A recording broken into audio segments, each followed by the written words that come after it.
about 14 to 15 trillion dollars worth market now globally. Interesting. And guess what? Nigerians have not tapped into that industry at all. There is no avocado plantation and you can drive to and say we need a ton of avocado and they'll give us. It has a high oil content. Okay. Yes, about 30, 40, depending on the environment and how it's grown. Percent of it is oil. And avocado oil is very essential in high demand. Yeah. So there are plantations in hectares upon hectares of them. And the value is great. I think currently is about $3 to $4 per kg. Wow. Yes, that's the market. So we want to introduce these economic trees to Nigerian farmers as a way and I believe you want to be the first to launch into we'll be happy to be the ones to industry to have a plantation of yes, we already have a plantation as we speak. Okay. There are other people doing things in Ibadan and some other locations, but for us the most important thing is to get it right. I'm speaking to a billionaire. No, you're not. Ferry is excited to take you on a special tour of Eco Farms and Agro Services Limited, a truly inspiring farm that's doing some amazing things in the agricultural space. We'll be joined by the Chief Agronomist and Head of Technical Operations, who will walk us through the wide range of high-value agronomic services they offer, helping farmers grow smarter and healthier crops. You'll get to see their impressive greenhouse structures, producing massive harvests using smart, efficient farming systems. We'll also dive into their groundbreaking work in the booming avocado industry, where Eco Farms is not only growing top-quality avocados, but also helping strengthen the entire value chain, from farm to market. And it doesn't stop there. We'll check out their multi-million naira habanero pepper project, thriving across more than a hectare of land, a perfect example of scale meeting quality.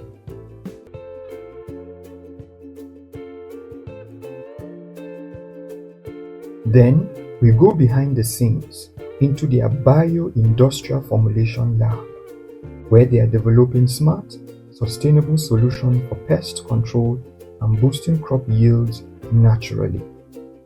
And perhaps one of the most exciting parts, their strong focus on human capacity development.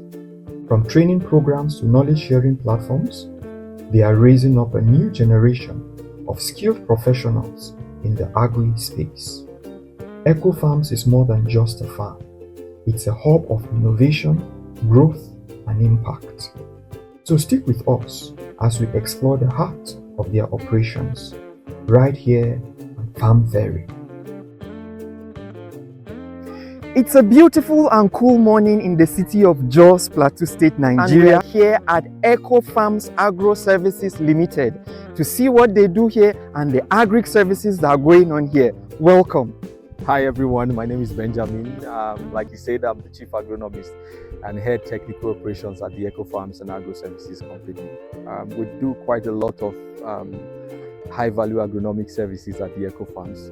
Our key focus is to be consistent in quality and quantity in high-value horticultural products. Our major at the moment is bell peppers and beef tomatoes as well as habaneros.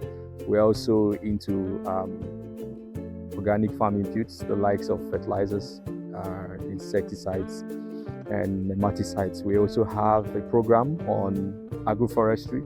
Our focus for agroforestry is to work with Nigerian smallholder farmers to train, teach, and produce globally accepted vegetables as well as fruits, the likes of macadamia, hass, and coffee. Welcome. The aim of this project is to introduce high-value economic trees to the Nigerian farmers via agroforestry. What do I mean by high-value economic trees? There are a lot of NGOs going around encouraging people to plant trees, that they shouldn't cut trees, they should plant trees. But it's not very successful because farmers are wondering, you're asking me not to cut a tree, why? It's shading my maize. Maize will give me money, the tree won't. If I cut it now to give me firewood or charcoal. Sure. So they cut them down and then they expand their farms. So we're having a lot of our fields deforested and then we're growing monoculture, which is not very healthy to the environment because less trees we have, of course, we know the challenge, global warming and deforestation, desert encroachment and the likes that come with it. And so there is a need to encourage farmers who are the main people taming the fields to plant trees. But you can't just go to a farmer and encourage him to plant a tree that will not be economically useful to him. You should at least have something in return. He's going to end up cutting it again for firewood or timber or charcoal. Sure. So the aim of this project in a very short term is to encourage farmers to plant trees because they'll be incentivized. Okay. And what's the incentive? The Eco Farms gives them a contract. If they plant these trees, which they will buy from us, we give them a contract for a buyback of the fruits. Okay. We give them a contract for a buyback of the zions. The zions are the part of the trees we require to produce this. Okay. That means in the process of grafting, you need a plant material that you will marry to the plant. That material you marry is called the zion. Okay. You buy it back from the farmers to produce more Hass. So this is Hass avocado. Okay. It's an indigenous plant to North America. The benefit of Hass that makes it universally the most liked avocado variety is that it has a longer shelf life.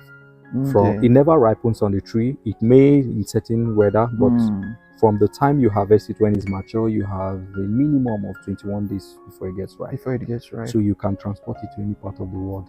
If you want within that period of time. As compared to a local avocado that has 3 to 5 days, depending on how you manage it. Okay. That's the first relevance. The second relevance is that it has a high oil content. Okay. Yes, about 30, 40, depending on the environment and how it's grown. Percent of it is oil. And avocado oil is very essential in high demand. Yeah. So those two things, coupled with the fact that globally there is a high demand for avocado, and the avocado in demand is Hass and Fuet. Fuet is those ones that are very big. Hass is the medium ones, but have a longer ripening period. Okay. So there's I think it's I'm not too sure, but it's about $14 to $15 trillion worth market now globally. Interesting. And guess what? Nigerians have not tapped into that industry at all. There is no Hass avocado. There is no avocado plantation I and you can drive to and say we need a ton of avocado and they'll give us. Every avocado you see in the Nigerian market comes from Mr. A, who has 1 or 2 trees in his house. He harvests and brings to the market. Mr. B, who have 3 or 4, 5 trees in his farm, like that. In countries like Kenya, Malawi, Tanzania, they are the largest, and South Africa, they are the largest producers of avocado currently in Africa. They are plantations in hectares upon hectares of them. And the value is great. I think currently is about $3 to $4 per kg. Wow. Yes, that's the market. So we want to introduce these economic trees to Nigerian farmers. As a way and I believe you want to be the first to launch into the. We'll be happy to be the ones to industry to have a plantation of. Yes, we already have a plantation as we speak. Okay. There are other people doing things in Ibadan and some other locations, but for us, the most important thing is to get it right. I'm speaking to a billionaire. No, you're not. Interesting. So there is a lot, and the thing for agroforestry that's a blessing that I'm excited. You say I was excited about it. It's a game changer to our food security. A farmer plants maize in his farm. After 5 to 6 months, he harvests. That land will stay fallow until the next rain season. Yeah. Well, what agroforestry guarantees him is that by the time he harvests his maize, he's counting on his avocados to ripen by dry season, so that he's earning from his maize during rain-fed. He's earning from his avocados, both from the zions and the fruits during dry season. But looking at the shade that it brings, does it not prevent these plants? Maybe these plants can be pruned not to grow taller than that shrub you are saying, and you still get the fruits. As a matter of fact, industrial plantation, you don't grow them to be full trees. You grow them so that you can easily pluck. Because when you shake them like we do our mangoes and they fall and hit the peak injuries and you lose your fruits. Yes. Okay. Yes. So they have to be at hand reach height. That can shade your maize. So what we do here is grow our local avocados that have understood our environment over the years. They are resilient to weather, to diseases. They do very well. That's the seed there. Okay. It's germinating. It starts from the seed. We planted it less than a week ago. It's beginning to sprout. You see it. Okay. When it sprouts to this height and this age, in fact, this age is nearly getting late. When it's still purple, but this is still fine. When it grows to this age, is the best time to graft it. Oh, okay. So there is a grafting. Yes, and this is what happens. This is the grafting. Then you see the injury of the graft. This is the local avocado. Okay. This is the house on top. Okay. Then you see where we joined it. This is where the razor cut it. You can see the injury clearly. Anything growing from here is a local avocado. We will not let it grow. It's from above we want. The reason I brought these two avocados is to show you the comparison. Mm. Because this is grafted from an already fruiting plant, you can see as early as this stage, less than 6 months, is fruiting. The process of grafting cuts the fruiting period because this takes 5 to 7 years to fruit. So as it So is, our it's ripe practice for is, transplant. yes, it's ready to go to the field. Okay. So Yes. how long from? So what we do, because of the process of grafting takes between 6 to 8 months, is that we ask intending clients to give us an order. Okay. We ask them to pay 50% the value at the order, and at delivery they pay the balance. Now that gives us room to know who we're producing for and what volume we're producing. So it takes between 6 to 8 months to get a complete house plant. Okay. Yes. So to 8 months to get it to this level. Then when you plant it in the field, minimum 2 years. 2 years. Yes. Okay. After 2 years, you begin to ample time harvest. for it to begin to be grown enough for you to have the fruits. Okay. Yes, some 1 year, like what we have in our field, have started fruiting after 1 year because the plant has established we're allowing the fruits. Yes. Yes. Awesome. And we are available to buy back these fruits because we have a market for the oil, we have a market for the Zions, we have a market for the seeds. Because the seeds will go back to our nursery process. Oh, great. Yes. Awesome. So we're encouraging Nigerian farmers to embrace this approach to farming because it's a win-win for the environment, a win-win for the farmers. As against farming once a year and that's it. Same thing we're doing for cocoa, same things we're doing for macadamia nuts. You are doing all that here? Yes, this nursery, we do that. Okay. So what you currently see here has there, macadamia here. As the macadamias, we currently don't have a grafting process, we're growing them from seed. It's really a beautiful farm you have here, and I see the water system in place. Yes. I always say, and of course, the reality is if you're starting a farm of whatever size, you must ensure that you have your water system in place. And it appears you have a very solid one here. Yes. In our early days, one of the things we learned was that water is the life source of every farm. Yeah. We've had experiences in-house where we were excited, started up a farm project, and we didn't sort our water well, and then during dry season we ran into crisis. And so we learned over time that we should always prioritize water, volume and capacity. Volume in the sense that you should have enough water always to run the farm. And capacity in the sense that under no circumstances should you run out of water. So we have two water sources. We have a solar motorized and a backup water source from the open river. Oh, so you our have property has a river that doesn't dry. Here. Yes. Oh, so we have a backup there. This is so that should we have a challenge with the solar, we're not waiting to fix it while the farm is suffering. We can quickly deploy the backup. Awesome. Yeah. So we are maximizing the sun here. Yes, of course. The cost of energy to run a farm, one of the largest sources in the water consumption. So we try to stay away from anything electrical that will run a lot of cost. That's right. It's fully on solar, and it's been serving for the past 2 years. So in the long run, it's for cost example, effective. the weather right now, it looks like it's cloudy, but I can show you it's working. Oh, wow. It's working. So you need to understand the basics of solar in terms of the panels, the types of panels, the depth you are pumping from, and the pump that it's what we call water pump test. It helps you for you to set up a solar system that is able to run across the weather. In the plateau, the weather can be very cloudy during the rain season. And so people say, oh, I need to get a solar AC/DC pump.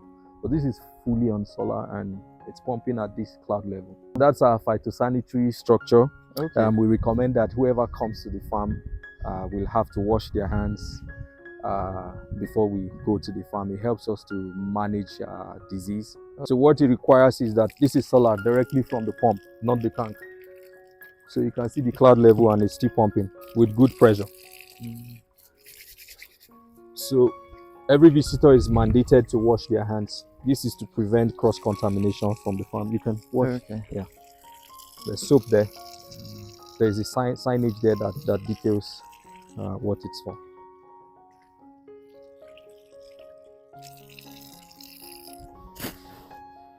Clean hands.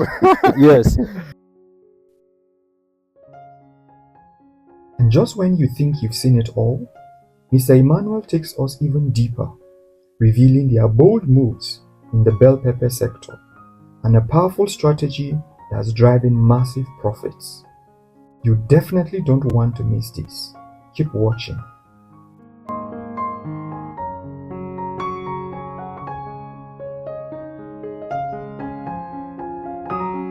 Yes. I see like a dual mulching approach here, where you have these local ones Yes. in the between, mulch. and Yes. then these films too. Yes.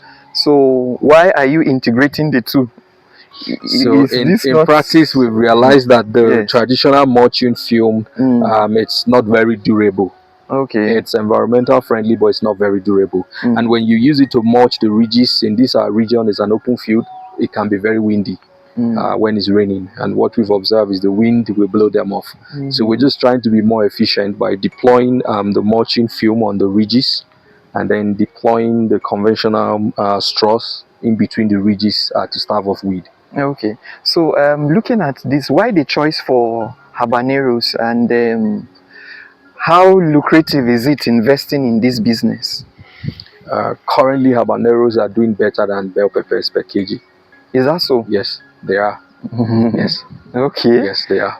So In our market, they are. okay. So how long does it take to... Well, with a setup like this, if you manage them very well, in practice, you can grow them for an upward of 4 to 6 months. 4 to 6 months? Yes. You know, of habaneros harvesting? are perennial. Okay. Yes. So no, just for the period of growth. the From that growth 6 months, period. you can have very good harvest of 4 or 5 months. It's fair. Average Okay. 4 months is good. It's Okay. good. Yes. And So then you decide whether to prune them off and let them regenerate or to terminate them. okay. So say someone is looking at investing now, and he has an open space like this and is trying to grow some crops. You would advise the person to consider the Yes. habaneros? Yes, I will. As against growing green bell peppers in the open, I will Okay. recommend habaneros. Habaneros are able to shade themselves because they branch by growth. Yeah. As against bell peppers that can easily develop sun scowl. That's the major challenge with growing them in the open. By the way, a lot of farmers don't know you can grow bell peppers in the open. You can, but the qualities will greatly be reduced because of excessive rain and the challenge with the sun scowl, the sunburn on the fruits. Is this the first time you are doing this? No, this is our second cycle. Okay, of the bell peppers? No, of the habaneros. Okay, habaneros, Yes, I mean. yes. Okay, so how was it like the first the first time was a learning curve. Okay. For both the staffs and for us. We did much the first time.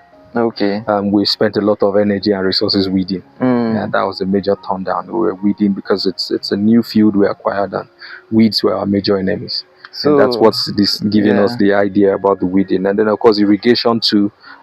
We've staggered our planting to start from the rain season and then go into the dry season. Okay. Then we did it in the dry season, and the heat and the challenge from the heat was more. Okay. But now it's in the rain season, it's going to go into the dry season. Then their roots would have gone down a deep. Yeah, and they can manage. Yes, they can manage. So that's one thing I can recommend. Start it towards either in the middle or towards the end of rainy season into the dry season, not in the dry season into the rainy season. Awesome. So looking at your investment from the last time, would you say it brought out something to encourage you in terms of profitability? How really profitable? What did you invest, and then what was the outcome for you? Every farm cycle has its challenge, but yes, the first one with the challenges we had, it was still profitable. Because we were harvesting towards the end of the year and the prices were very good towards the end of the year, towards Christmas. Yes, so we were able to break even. Okay. I think we recovered about 30 to 40% of what we put in plus profit. Oh, great. Yes. That's awesome. You also have some trees, I see. Yes. Banana so trees. it's the design of this farm is for us to continue to expand with the greenhouses over time. Okay. So a lot of things we are doing are not very permanent. Yes, they are going to be makeshift. We're just taking advantage of here until we set up greenhouses. It's quite a large expanse. What's the size of this? This is about 1.3 hectares. Wow. Yes, it's 1.3 hectares. This is really a massive investment. Yes, it is. And it took us 3 months to do it. We didn't do it once. Wow. We started with the ridges and the drip, then the mulching fumes came, and then the planting followed. Okay. Yes, so we have about 8,000 plants here. 8,000 plants at transplant. We lost some, but transplant. Okay. Habaneros, from experience, we are able to get an upward of minimally 2 kg per plant. 2 kg per plant? Yes, maximum, because you know they are not like bell peppers. They are smaller, so you need more to give you the weight. If you do, they do very well 4 to 5 kg per plant. That's what we have experienced. We've seen data where they could do better, and we're working on that. And you said per kg currently goes for the market. It's between 5.5 to 6.65. Good. That's what I was saying. They were currently beating bell peppers compared to bell peppers. Yes. Really interesting. In fact, this is Jos. I was in the market on Saturday. I saw 5 of the yellow habaneros being priced for 800. 5, 1, 2, 3, 5 of the fruits. 5 pieces. Yes. And they are super hot. They are really spicy. I bet you to cook with 2, you won't be able to finish the food. They are very hot. Yeah. So they have great quality. If you dream of running a green farm business, then here is a powerful advice from the highly experienced agronomist who has walked the path and seen it all. We're trying to do some rough calculations of, owning one house, because a lot of people like to begin and then begin small. That's wisdom. And then see how it grows. Then you can upscale. So, what advice would you have for someone who would want to start something like this and is looking at, making profits? So it's tricky.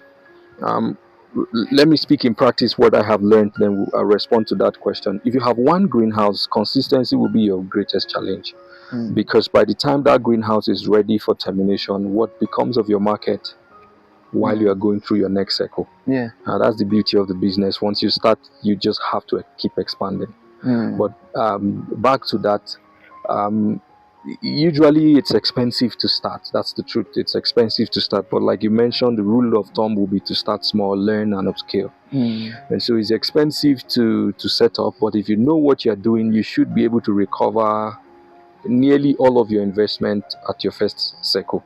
And then subsequently you can begin to discuss profit and then managing the business. Looking at the structure now, we see the shade net all around, and then also the inside, some sprinklers, and the plants are really doing well. Yes. So what are some of the components that give you these results that we have here? So initially what we learned in the business was that conventional greenhouses in Nigeria are really hot. Yeah. Very hot for the plants, very hot for the workers. And so it's more stressful to walk in there, and it's more stressful for the plants. And so we came up with an in-house design that is able to self-ventilate itself. Cross ventilation across both regions. From the horizontal and the vertical section, they are able to self-ventilate. And then we have some appliances or designs in there that are also able to help the plants manage relative humidity. Like we have the sprinklers up there. When the weather is very hot, you just deploy them and it calms the temperature in there. That has helped us to greatly manage the length of how long these plants can grow in the greenhouse. As against the ones that are very hot, the plants grow rapidly and terminate immediately. Interesting. So, looking at the business as a whole, would you encourage people to go into this business? How many people do you think should consider going into the business? Is there room for as many people to come in? And maybe now speaking to the young people, they say the young people are the future of tomorrow. So, is it something young people should consider venturing into? I think everyone can venture into it. You just need to do the due diligence to understand how it works. And that's where the eco farms come in, because as we discussed, we have a mentorship program where we mentor our intending farmers. We train already existing farmer who need some level of capacity building, and then of course people retiring and looking to invest in agriculture. So anyone looking to invest, what I first would recommend is that you attach yourself to a farm and learn the ropes, learn the basics, like the eco farm does. It gives room for internship. Come intern, come learn from nursery to the market how this thing works. Make all your mistakes under that internship program, and then when you get to your farm, you already have the basics to hit the ground running. As against going to bury your money in the farm and get discouraged. And you necessarily do not need to do the fully galvanized frame that is very expensive. You can start with the wood. recycled. Yes, you could use wood. You can start with very good wood, treated wood. They're also durable. You can start by using materials from an already existing farm that they are recycling or throwing off, just to learn, just to get going, and then eventually you can upscale. Awesome. So yes, but Great if you have the money opportunities. to start big, what I would recommend is that you get your staff trained. If you are not available to be trained, get your staff trained and learn the basics. Then yes, you can invest. It's profitable. Okay. It's profitable. You know, from my visit to your site and some of the things I see you do, it shows that you have this interface with other farmers and you are out to help other farmers. It appears to be a bigger vision beyond just your farm here. So what's the connection and how are you able to give out in terms of services or products to the community and yes, you're right. One of the greatest challenge we had starting our farm was that we found out that there was a lack of technical hands in the Nigerian labor market to work in the greenhouse business. And we suffered a lot losing investments and monies because you could bring in staffs that do not have the technical know-how, and you suffer a lot of losses. And how we grew was because we were able to learn from other existing farms. We just feel it's natural for us to also give back the same way we grew. And so yes, we are very open to work with other farmers to upscale their abilities, their capacities, and their knowledge. It's very important that you are able to share your knowledge. The beauty around farming is that when knowledge is circled around, the food security in the environment or in the nation or community it's broadened. And so as a startup farm, while we struggled was because we didn't have a farm to go and learn from. We didn't have a farm that would have mentored us. But we're here because we found such farms, so it's just very natural that we also do same. So we're very, very open to mentoring startup farms, young farmers, sharing freely our resources without holding anything down. One of our greatest challenges as Africans is our ability to upscale, but our strength will be more when we can work as a unified front in our prices, in our access to inputs, in our access to knowledge and experiences. So why not work together to strengthen our ability to produce and meet the market demand, as against being selfish with information. So yes, that's a major practice we have, sharing knowledge. We have a detailed resource center on our website as well as on our social handles, where we share these informations as manuals, as resources like videos people can learn from. As simple things, run a YouTube channel too. Yes, as simple things as cocoa peats, nursery planting. You know, one of the greatest challenge in this business is nursery. If you get it wrong, you lose your entire seed set. Then you're starting afresh, losing time, losing resources. And so when you know the basics, the statement is that if you get your nursery right, your plants will thrive through their life cycle in the farm. If you get it wrong, whatever input you put in there, they will struggle. So yes, it's important that, like what you're doing, giving people the necessary information. People struggle where to get simple inputs from.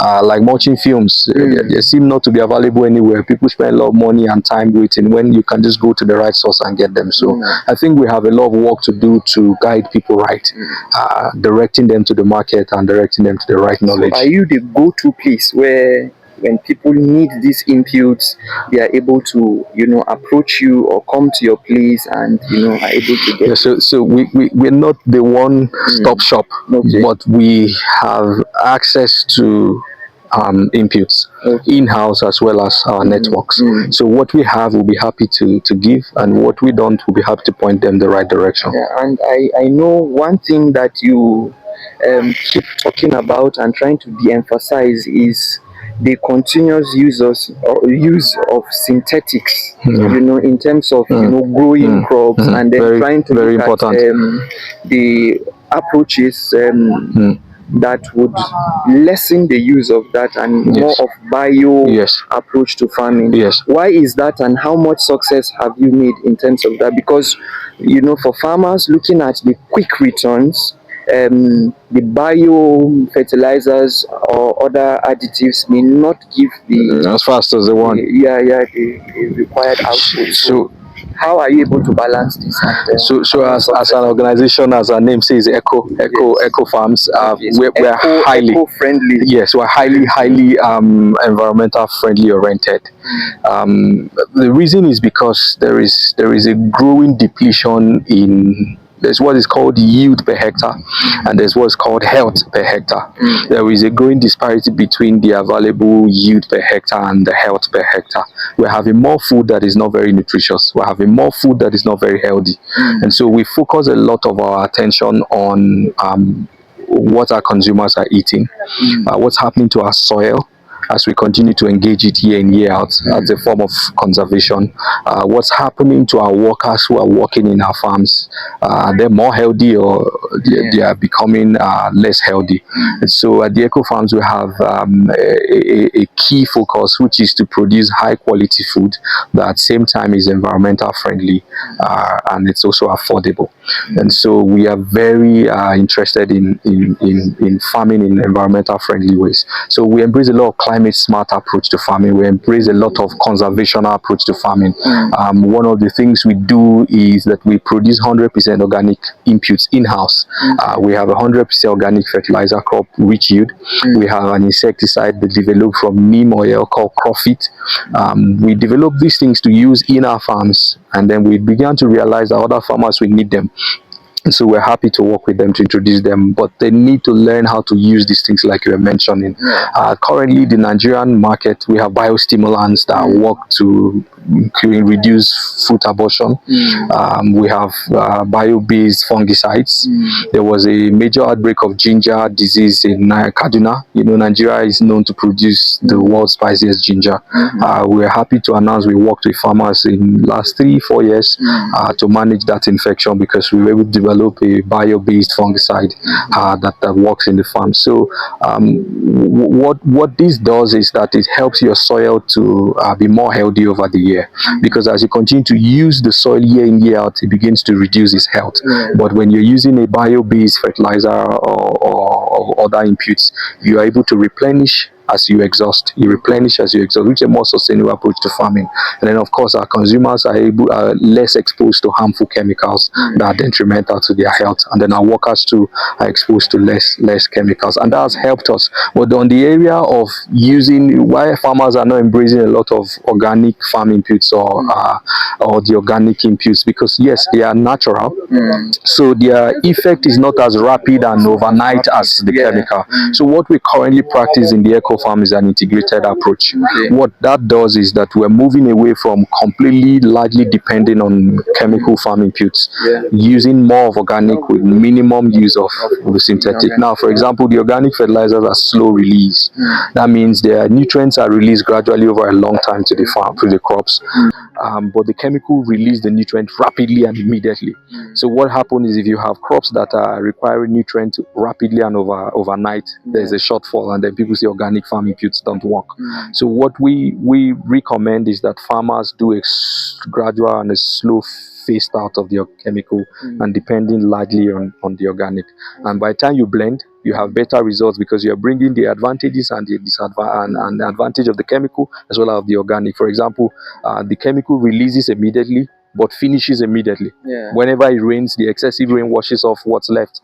The organic release slowly and is there for a longer time to feed the plant. So enriches the soil. Precisely. So you see, when you bring the both of them together, you have what's called fertilizer use efficiency, which is that the slow, quick release gives the immediate nutrient, and then the excess is washed off by erosion or excessive rains, and then the slow release is there to continue to enrich the soil. So it's just the best way to go with soil nutrient. So there is a lot we need to still do to teach conventional farmers on the relevance of organic farming. It's not something you jump into overnight, because it's a phased process. Someone who is addicted to smoking, you can't put a gun to his head and say stop smoking. There's a phased in rehabilitation. There's a phased withdrawal. So someone who is taking a pack of cigar in a day, if he takes 2 cigars, you give him a thumbs up because he's reducing it. And the same thing happens in the farm. Yes, it's progress until the day he's no longer interested in it. Same thing happens. Our soils and our crops and our farmers are highly addicted to synthetic farming inputs because they see the results rapidly. You want to replace it with the organic that is more friendly and will be able to enrich the soil health over time. You need to face it. Yeah, so that's the protocol, and that's when you get results. Mm. Not throw away the chemical and then jump on the organic and expect results overnight. No, Yeah. you'll be faced with some serious crisis. Really nice. It's an awesome thing discussing with you Yeah, and yeah. getting to hear these perspectives from you. But then I like us as we walk down to get to know you some more. Okay. What's your background? What's your discipline? And Okay. what pushed you to begin all this? What's the story behind Eco Farms?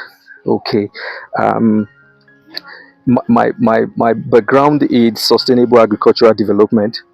Uh, my first degree is in agricultural science biotechnology. Um, when I went for internship as a young undergraduate, I interned in a farm that was managed by a group of Jews. In that farm, they do everything you see we're doing here. They have over 200,000 hectares fully automated, um, producing across the both seasons, both rain and dry season. And based on my relationship with them, based on my journeys with them, there was some form of partnership to begin to upscale on some of the things they have known, because in that farm they were growing their food exclusively for Israel. They were not really doing the Nigerian market except in some areas. And so what we are doing here is the realization of that dream. Our partnership was to first transfer this technology to Nigerian farmers.